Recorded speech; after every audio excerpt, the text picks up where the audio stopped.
Hello, this is Renee, Blackstone Empire. Welcome to the second tutorial. We're going to focus on drums this time, but drums are a little bit different from bass. In the last tutorial, I could show you in like a couple of minutes how to make a sound from scratch and how to make it sound good. With drums, it's a little bit different because it takes a lot of tweaking and a lot of going through all your samples. I mean, your producer will recognize this, like, oh, boring, going through all your catalog. So I decided to focus on a track we did.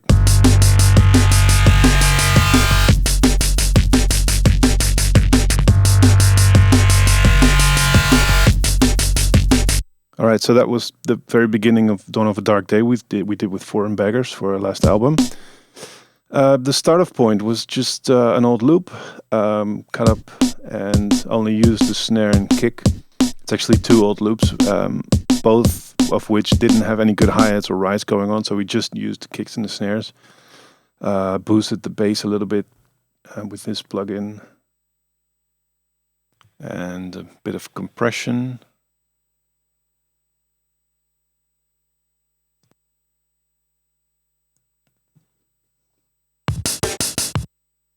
All right, that's the second loop. Like I said before, we only use the kick and snare in this case, and later on we add all the other stuff that's going on in the drums, and then we try to blend it all. That's pretty much the most important thing that we do. Okay, so a bit of compression, actually two compressors. So there you go, only to make it a little bit more punchy. We're just gonna go to the next version of this project. All right, so this is the 6th version. Lots of plugins that are not on this Mac, but you can get the idea.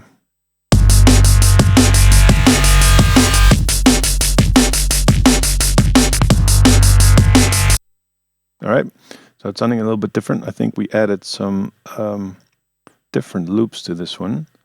Different drum loops, because we, as I said before, we only had kick and snare, and we searched for some other old loops and cut them up, put them in different tracks. And right, what we were going for with this track was just very gritty feeling, very old loops. So we don't always use old loops, but in this case we did.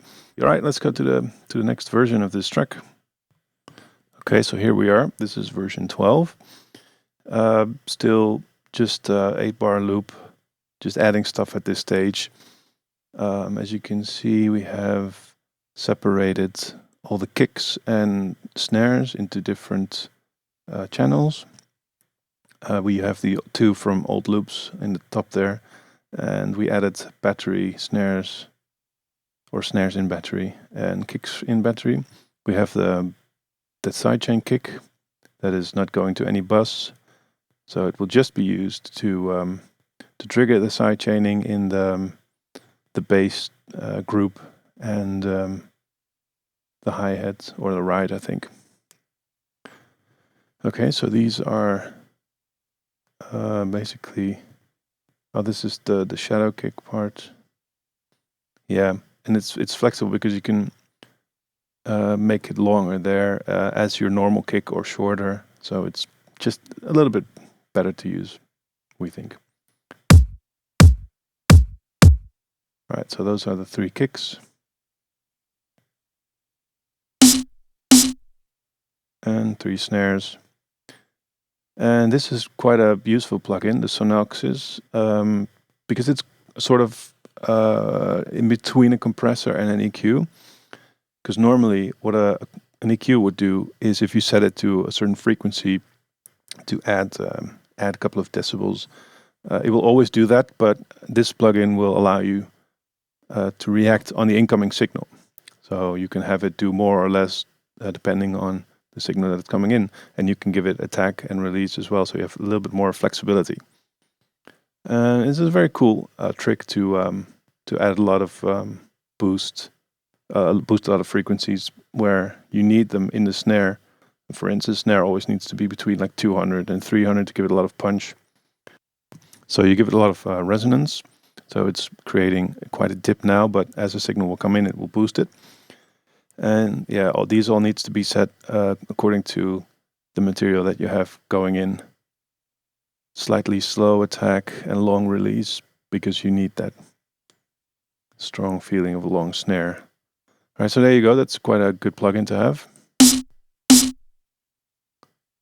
Sorry, that's all three.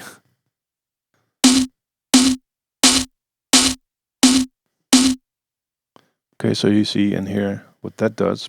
That's quite a good trick. So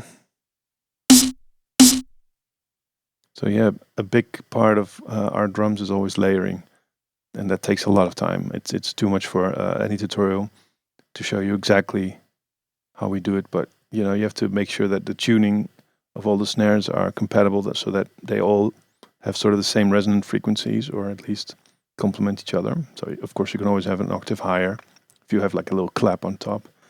In this case, we added everything, or made sure everything was sent to a bus, and made it a little less stereo. Put a limiter on there to keep it at 0. Boosted the high frequencies a bit, and gave it a little bit more compression.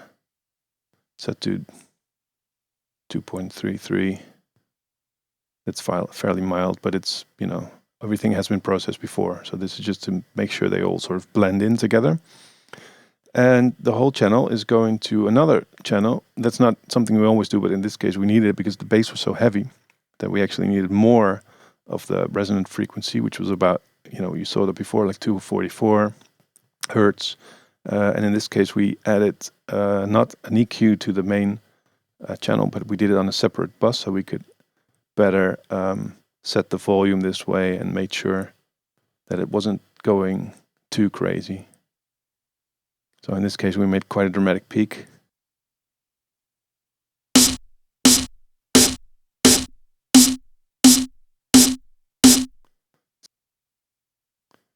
So this kick was added since the last version, just a little bit of camel fat on there, nothing too dramatic.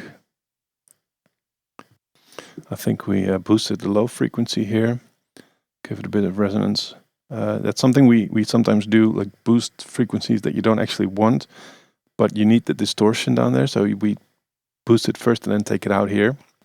So here all the sub is taken out, and boosted is the frequency around 100, because that's where you want your kick to, kick. Especially when you have a really loud bass, loud sub bass, you need to have that area sort of empty, and you only want the kick to have the frequency of about 100. And the kicks also go to their own channel. Nothing too dramatic going on there. Actually, that's quite dramatic. Yeah, that's not the best EQ we ever made, I think, because I think one is sort of counteracting the other. Yeah, so sometimes during the process, as we're mixing, while we're making the track, you sometimes add plugins that you might have fixed that situation by just going back and fixing a previous plugin in the chain. So yeah, sometimes that happens. Not the most. In Holland we would say verdient geen schoonheidsprijs. But it sounded good in the mix, and that's all that counts in the end. In this case, we decided on these two particular EQs. And this is another trick you can do to add different layers, because the attacks can always be a problem. So if you have different attacks from either snares or kicks, it's sometimes better to take out a bit of the attack. And this plugin does it, but you can also do it in the waveform and just take out some of the attacks. So that's something that's, just give it a little bit of a fade in, so they don't clash too much. This is it for this version. So here we are, version 64. Yeah, we just save everything. So every couple of minutes we save, because we, either you do something that is not good, or the computer does something like crash, or, you can always go back a version this way. As you can see, right now it's all been arranged, so it's basically full track now. All the MIDI stuff is pretty much audio now because it's a little bit more flexible when you're in the final stages of making a track. When it's audio, you can always make small cuts and delete stuff you don't need, or make little edits and reverse some stuff and stuff like that. As you can see, lots of automation going on in the group channels as well. So yeah, but we're just going to focus on the drums. Let's see. Emerge as they fade away.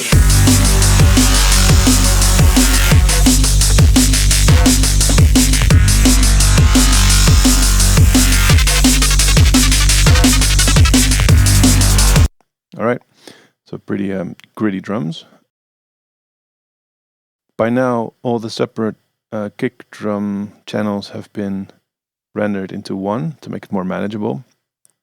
So all the processing was done and it all sounded good. So then at some stage you have to decide, like, all right, this is going to be the kick now and this is it. I'm going to commit to it. So make it just one channel.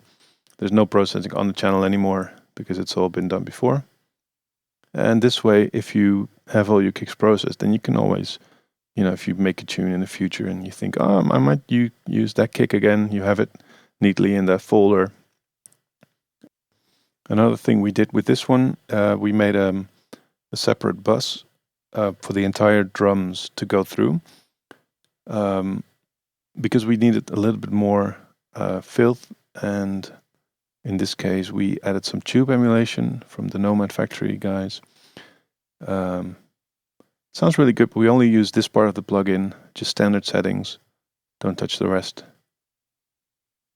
and use the compression from a different one. Just standard settings, really. Lots of threshold, lots of gain. So the idea is that you have your original channel that you leave pretty much untouched, just a bit of limiting and just a little bit of PSP compression. And then you have the separate dirt channel. And you can basically go nuts with the dirt channel and then decide how much of the original drums you're sending to it. So it gives you a lot more flexibility than just adding plugins to your original channel. Just keep everything at 0 with a limiter, and then you can decide which frequencies you need to boost most. So in this case, we just needed to add some punch to the low and some to the high, and take out the lowest frequencies and dip the middle a little bit, because we had lots of rides and hi-hats, and in that frequency you don't want too much of that. So that's it. Two drum buses that I'm going to show you what it sounds like.